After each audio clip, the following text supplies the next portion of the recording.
What we want to do is convince them that it's really not worth it to start using or even threatening to use force against Canada, that the cost would just not make it a good policy.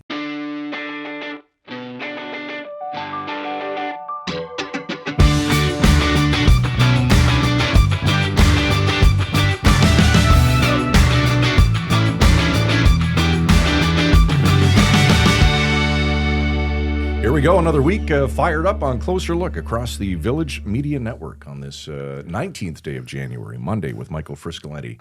I'm Scott Sexsmith. Big news, I'll tell you, every day it's a bit of a head shaker where President Donald Trump and his latest musings are concerned. And it's concerning because every day it ramps up. The Greenland situation is now on everyone's radar. Yeah. What's happening there? Trump saying that Greenland's going to be theirs, whether they take it by force or not.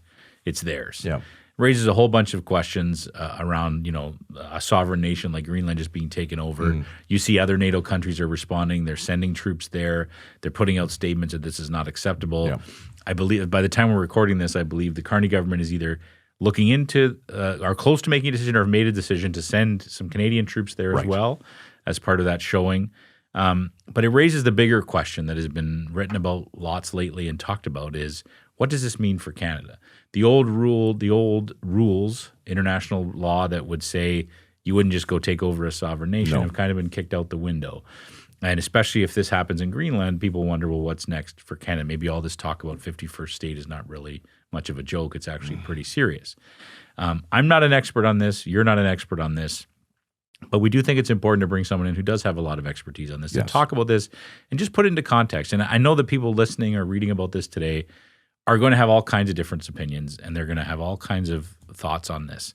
But Adam Gordon is a former legal advisor to the Minister of Foreign Affairs. Right. So worked in the halls of power, advising the minister on major decisions, both involving Ukraine, the war in Gaza, and our relationship with the United States.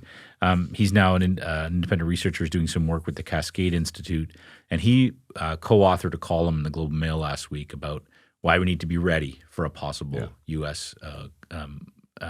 Whether it be, I don't want to use the word invasion, a U.S. coercion into Canada. And it was a valid argument. And it got a lot of attention, obviously, but he's not the only person saying this. And so we invited Adam to come on the show just to talk about kind of where we stand and what we need to be thinking about and what the government would be thinking about. It's a great time to have this conversation. When Donald Trump started musing about Canada becoming the 51st U.S. state, it was easy at first to think it was all bluster, but what's happening in Greenland right now has a lot of people worried about what Trump might have in store for us. In fact, a recent poll found that nearly 1/3 of Canadians believe the United States might attempt direct action against our country. Joining us to talk about where things stand and what our country should be doing to prepare is Adam Gordon, a former advisor to Canada's Minister of Foreign Affairs and now an affiliated researcher at the Cascade Institute. Adam, thank you for your time tonight. Welcome to the show. Oh, thanks for having me. Pleasure to be here. All right, Adam, before we dive in, can you tell our viewers and listeners maybe a bit about yourself and what your role was in the office of the Minister of Foreign Affairs? Sure. I was the minister's senior legal and policy advisor. I led on a number of files, one being international law. On top of that, I led on all things to do with the Ukraine and Russia war, so relations with those countries with that issue, as well as was helped on the Middle East issue, specifically the war in Gaza. A busy man. Yeah, no kidding. Okay, Adam, you recently co-authored a column in the Globe and Mail under the headline, "We need to prepare for the possibility that the U.S. uses military coercion against Canada." Let's start with the obvious question here, Adam. Why do we need to prepare for this possibility, which once seemed unthinkable? Yeah, it did seem unthinkable. There's three things we've seen that led us to want to write this piece. The first is a pattern of behavior from the United States and from the President of the United States, where he's essentially treating sovereignty as optional. This is a man who has openly discussed the idea of wanting to acquire Canada, and we're seeing actions regarding other areas that he's commented on, either wanting to have U.S. ownership of, or other comments he's made that they're following through on. The second is, a few weeks ago, the United States released a new national security strategy. In that strategy, they promised the revival of the Monroe Doctrine. And the Monroe Doctrine is an old U.S. policy which has two sides. First is essentially telling the European powers at the time, but any other powers, hands off the Western Hemisphere, this is our zone. Stay away, don't come here, don't interfere. But the flip side of that coin is that it was essentially saying, hey, Western Hemisphere, you're our backyard. And we kind of get to do what we want here. Now, during the Cold War, which was the last time we kind of saw this really play out, this style of U.S. action, Canada seemed to be exempted from the things that were going on, whether you think of Panama, Nicaragua, Latin America. We got a special exemption from that. We tended to sort of be treated a little differently. This U.S. administration does not seem to have any special feelings for Canada. And so the statement that they are reviving this doctrine means that essentially we can't count on being exempted. And then the third piece is international law. And international law, we'd like to think, when it comes to someone like Maduro, look, terrible human rights record, all kinds of reasons why this is an individual who, it's quite frankly, Venezuela can do without. From an international law perspective, that's not actually relevant. That's not relevant to whether the United States unilaterally had the right to go in and impose their will on Venezuela. The same laws that should have and were supposed to protect Venezuela are the ones that would protect Canada. And so there's no difference. So when you add that all up, it at least becomes plausible that something could happen vis-a-vis Canada. And if that's the case, then we need to be ready. It's a great point. And we talk about international law. It just, maybe, I'm not a lawyer, obviously, like you are, but it feels like that's all been thrown out the window. Like international law has kind of been, yeah, that's gone. Doesn't mean Does it feel that way to you? Yeah, frankly, this is a very open question at the moment. This is something we're all grappling with in the international law world. International law has more power than just when people follow it or not. International law sets the boundaries for what is considered acceptable on the international stage. You go back to the 1800s, European powers didn't even, frankly, in the way that we do now, it wasn't considered unacceptable to invade your neighbors. Now it is. And we see that the response is part of what the power of international law is. You look at what's happened to Russia. Russia thought they could invade their neighbor, thought that they could just make that happen. We've all responded, and they've paid a massive reputational price for that. And so these are the kinds of things that international law still has some power to do.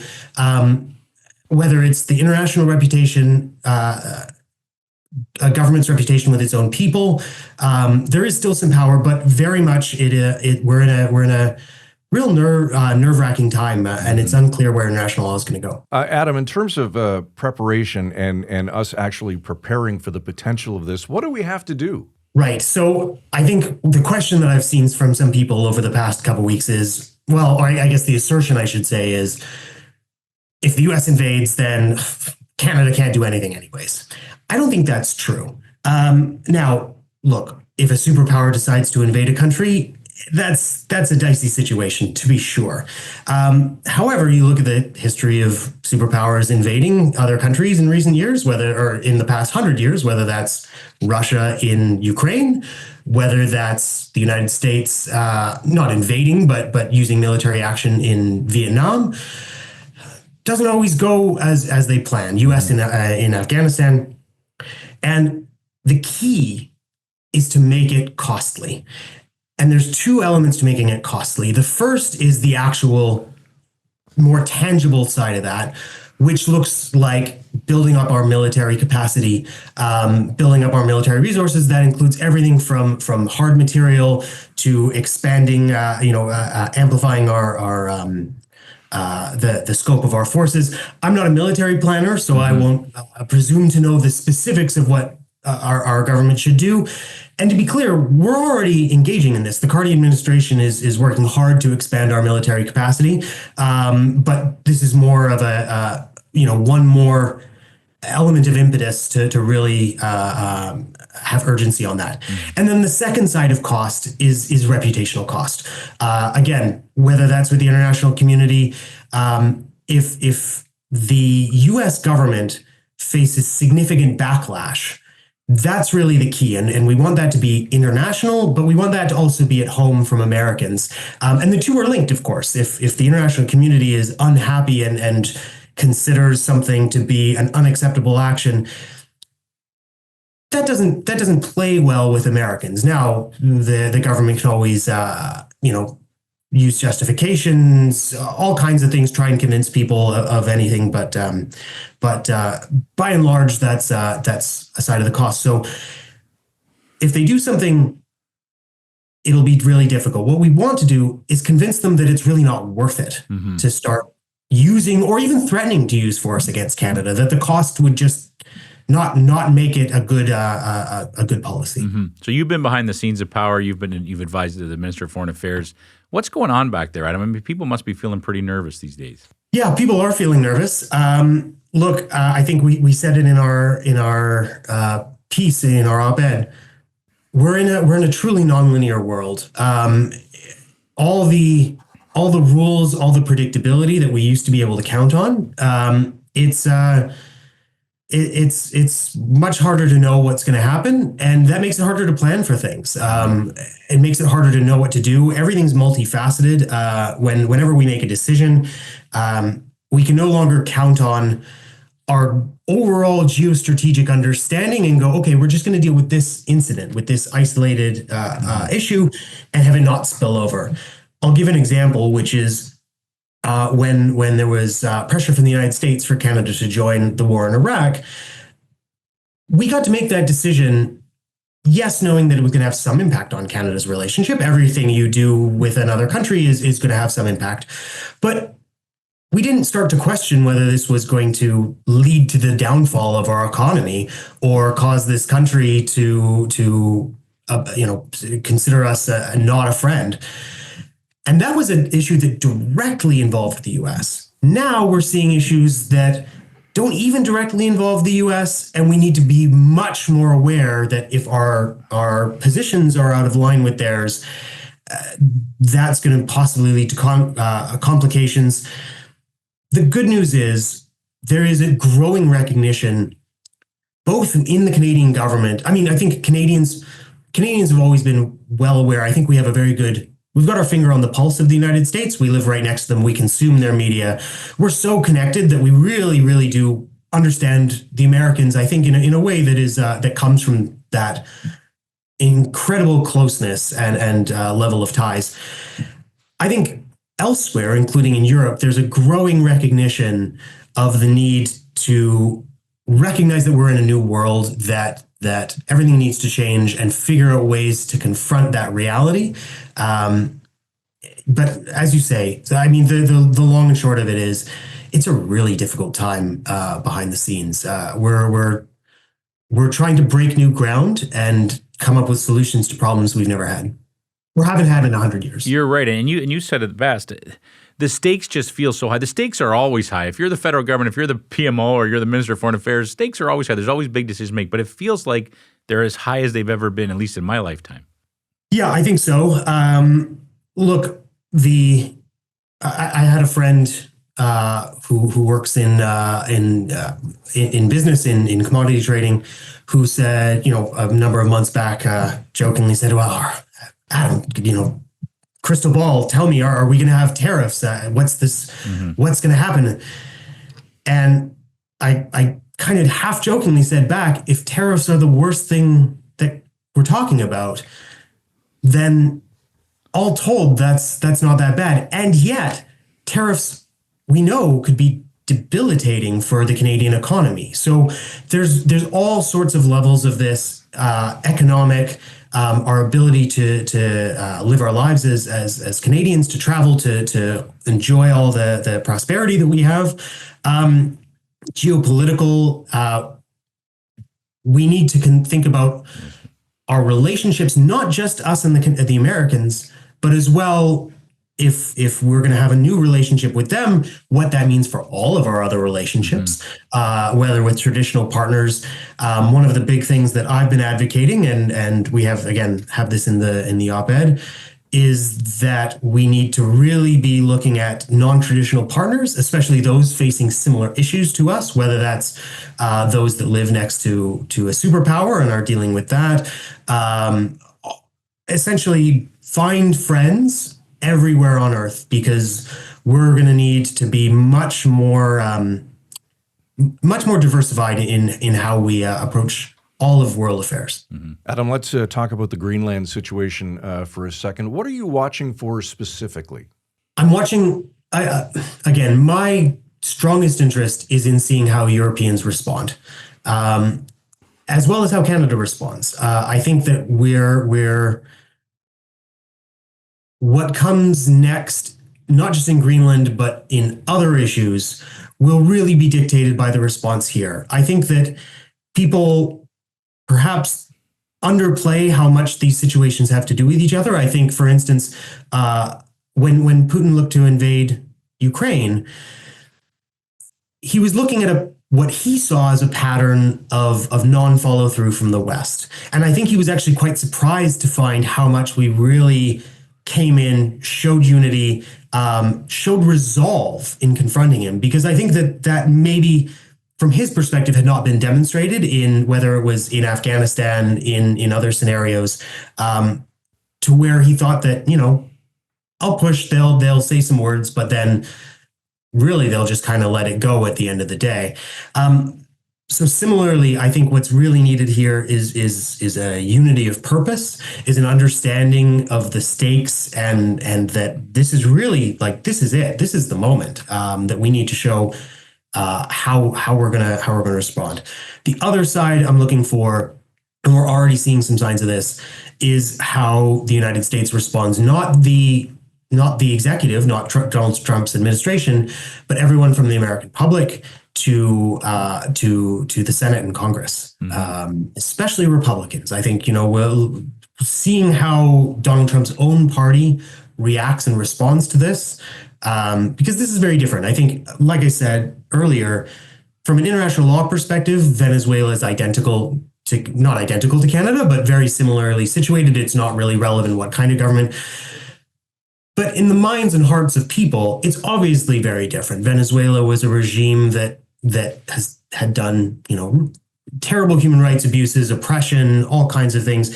And so I think the idea that the United States went in and confronted this government, no one's going to shed a tear for the Maduro regime. Conversely, you have Denmark, and you have NATO ally and friend, and so I think the more that we see reactions from the Americans of, well, no, we can't do this, we shouldn't do this, we wouldn't do this. Hopefully, that's enough that we'll see a change in behavior. For sure. It's a very difficult choice for the Canadian government. As we record this, there's reports about the fact that Canada may send some troops there, because we know some NATO allies are also sending troops over there. At the same time, Mark Carney's been appointed to this new group that's going to help with peace in Gaza, which is Donald Trump's creation. I just can't imagine being in the PMO right now, or being in your old shoes trying to advise on what's the right move. What's the right move here, Adam? Right. It gets even more complicated. Our force capacity is there are limits to what we can do. That includes needing to continue demonstrating our support in Eastern Europe, Canadian contingent in Latvia, I believe. That includes our own Arctic. I've heard an NBC segment that behind closed doors, while Greenland's getting all the attention, Donald Trump is expressing a lot of displeasure with Canada's own management of our Arctic. Again, I can't confirm whether that's true or not. NBC reporting that those close to the president are saying this. So if we're sending people to Greenland, that capacity has to come from somewhere, whether it's our own Arctic, our own national bases, or deployment. So real difficult. The other thing, similarly, Mark, Prime Minister Carney was in China recently. Again, that's a relationship where you go back 10 years, and Canada's relationship with China was kind of our own issue. It was between us and China.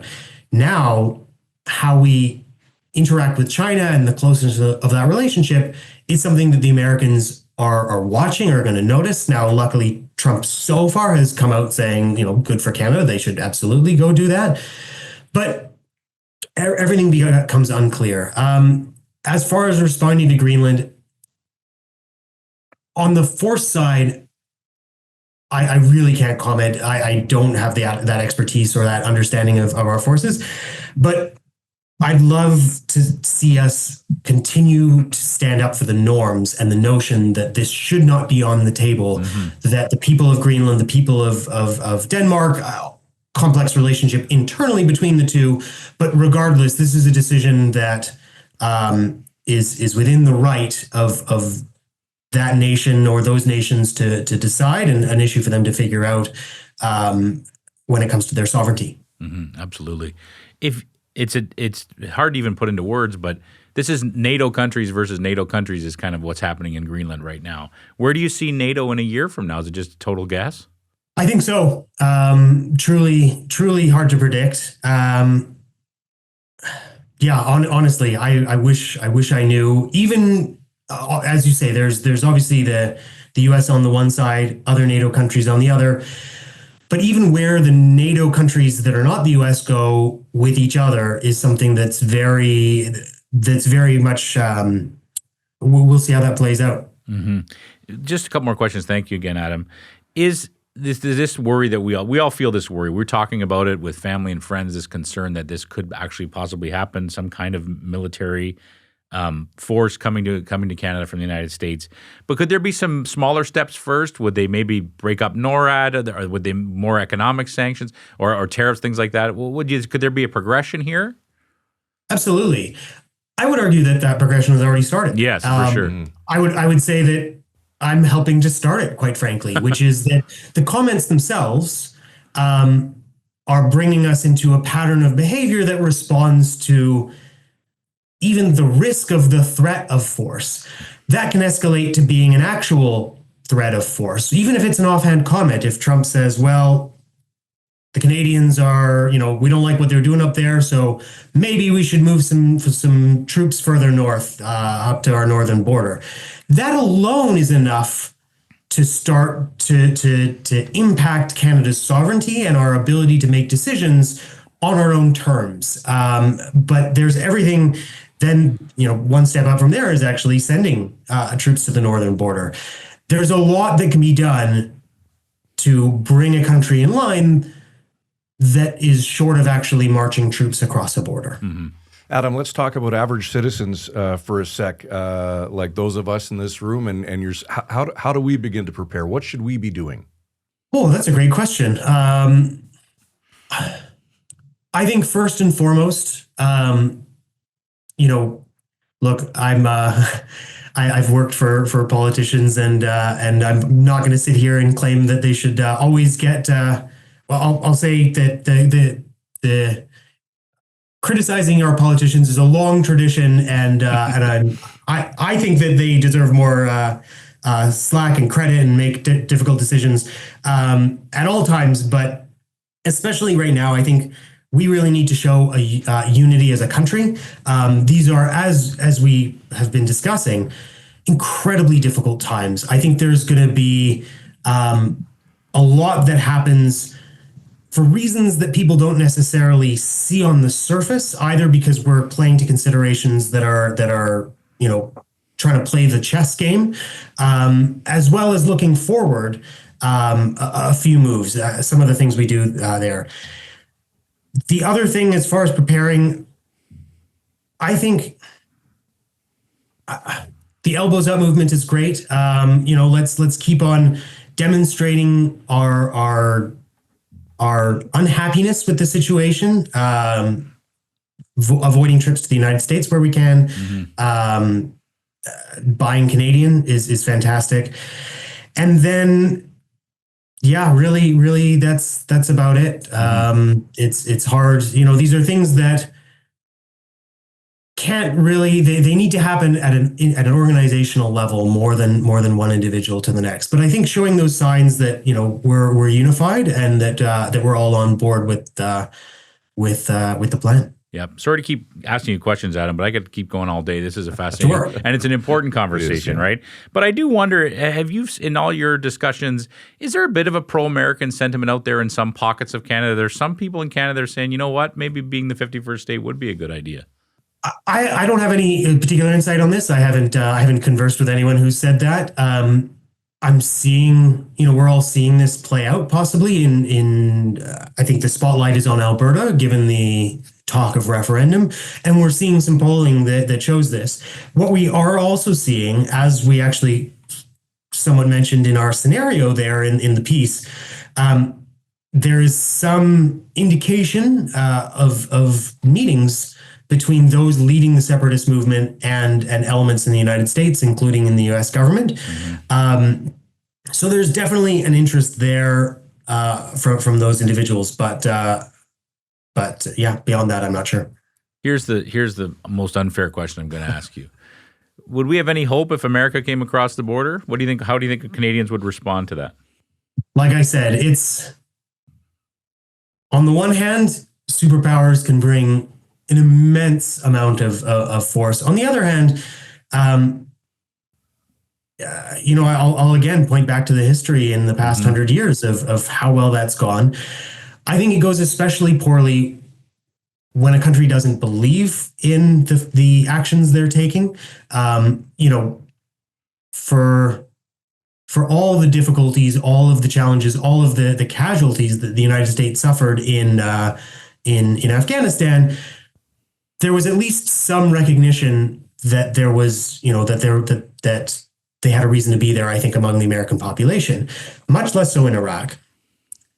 There would be much less so in Canada. Now, the Trump administration has been incredible at convincing at least elements of their base, having a particular narrative, and then months later, that's the narrative that a certain segment of the U.S. population is really believes in. But American population at large, I think and I hope, would be quite appalled at the notion of a use of force against Canada.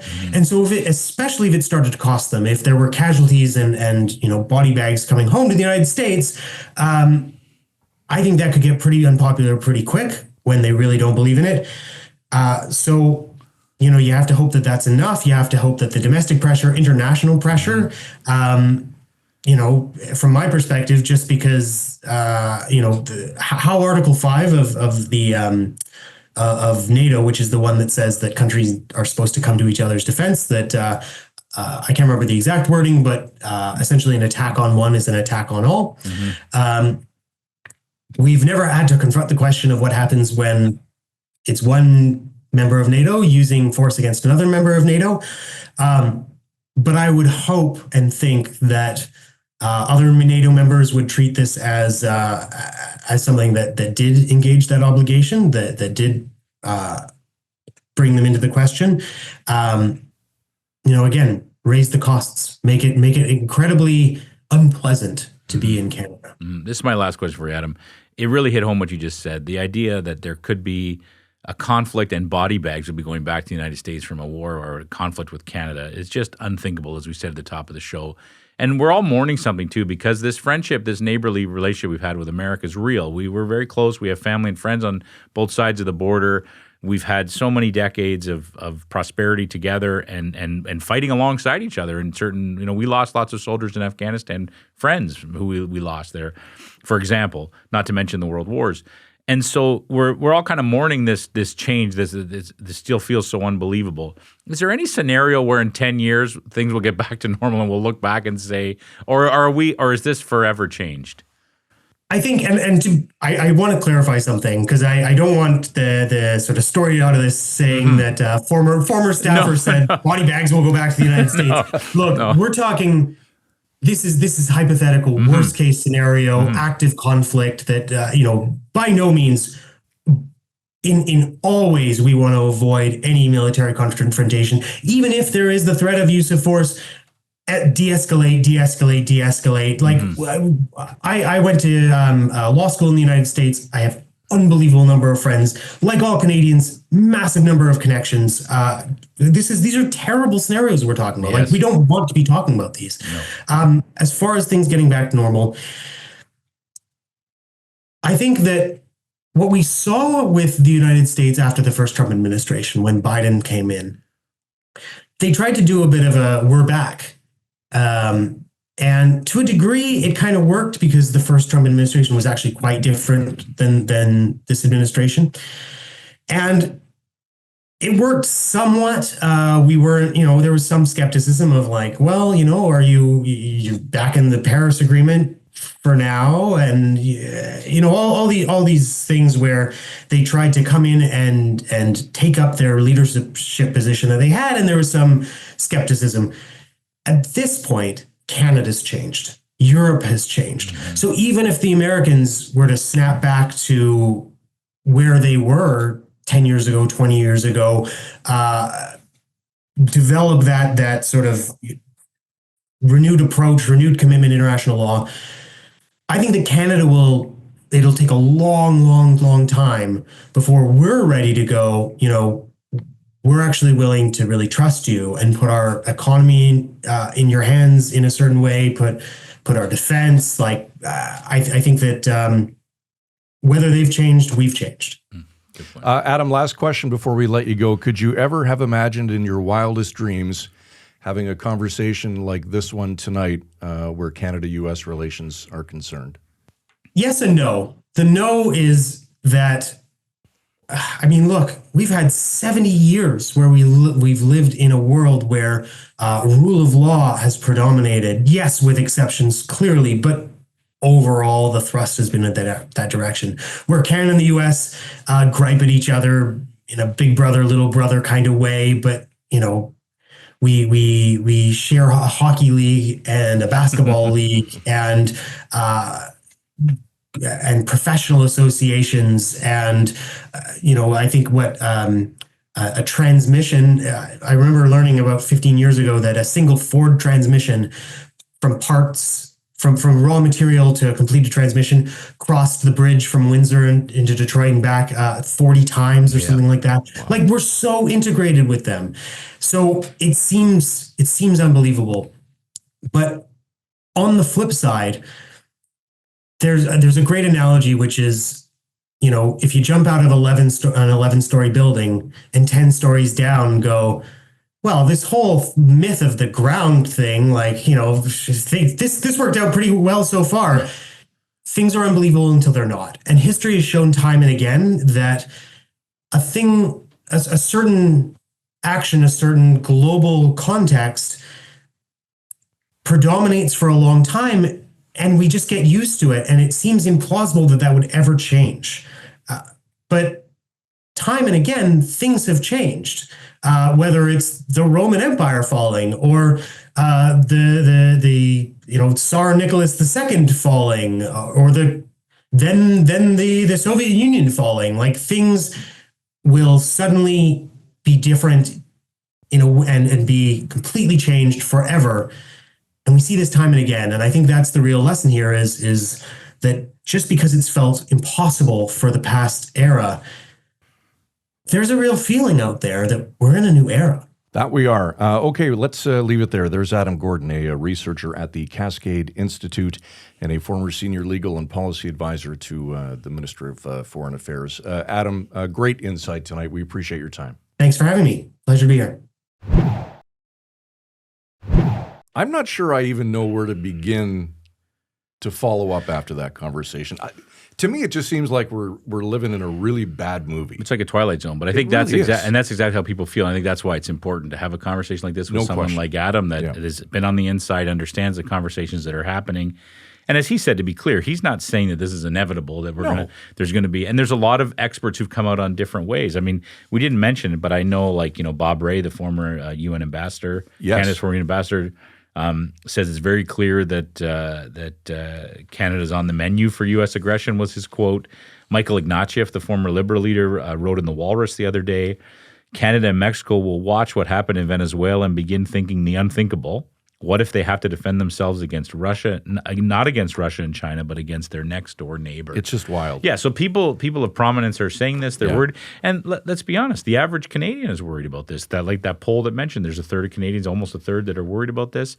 This is something, I think it's because things have just blown up so much, that things are so different than they're used to. But as Adam said at the end, that's what history is all about. Things change. Yeah, and it just seems like every day there's something new, right? Something that, you keep hearing words like unhinged. And I mean, obviously actions speak louder than words. And when you act that way, that's how people are going to respond. I mean, I just read today now, given the 49,000 EVs that the Carney government negotiated with China, Trump saying, nope, we're not letting those vehicles in. Like, so if they tried to go across the border? No, he's saying that once that deal is done and Canada has those 49,000 vehicles, you cannot cross them into America. That's crazy. How would they even enforce that? How would they even know that? Yeah, but this is, he's ready, fire, aim, right? Yeah, absolutely. It's interesting what Adam said, too, about how, the great thing about our democracy is that we can criticize our politicians up and down. Sure. And he's saying, but in this particular time, you can still do that, but try to have a little bit of grace because these are tough decisions. And I don't disagree with them. I'm not defending any politician in particular, but I can't imagine. I have a hard enough time making decisions in the job I do. Could you imagine making decisions I can't. in that role? No. So imagine the prime minister right now is deciding, do I follow other NATO countries and send a few troops into Greenland, which would be more symbolic, I think, than anything else, but still, a difficult question, at the worry of upsetting Trump even more, because that's really the number one goal of any diplomacy right now, is not to upset Donald Trump. And then at the same time, Trump's asking him to come on board into this Gaza peace plan that they're going to work. It's just, I think it's impossible to make those decisions. You talk about a chess match, it's like 10 chess matches at once. But I do appreciate Adam coming on to have that conversation, and hopefully we'll have him on again. I'm happy that our biggest decision is who's our next guest. Yeah, that's right, which we still haven't figured out. But we will right after we close the books on this one. Closer Look at villagemedia.ca and, of course, closerlookpodcast.ca to get all back episodes. Derek Turner, producer of this evening's program, as always, for Michael Friscolanti, our editor-in-chief. I'm Scott Sexsmith. Thanks for watching. We'll see you tomorrow night at 7 right here on Closer Look.